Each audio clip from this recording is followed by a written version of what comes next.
Let's get to some breaking news from overnight. Senator Lindsey Graham has died at the age of 71, and his office actually confirmed it early this morning. And a statement by his office says that Senator Graham died Saturday night, quote, from a brief and sudden illness. Graham was chairman of the Senate Budget Committee and was seeking a fifth six-year Senate term in November. Senator Graham was fresh off of a trip from Ukraine where he met with the Ukrainian president there, Zelensky, on Friday. And he had scheduled to appear on NBC's News Meet the Press just this morning.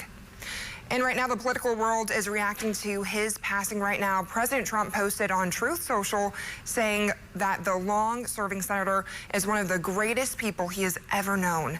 And South Carolina Governor Henry wrote that he was a steadfast and loyal friend. And Senate Majority Leader John Thune, he paid tribute to Graham as a strong ally to freedom-loving countries across the globe. South Carolina leaders, they must now appoint someone to fill the remainder of Graham's Senate term, which ends on January 3rd. We'll keep his family and his loved ones in our prayers this morning.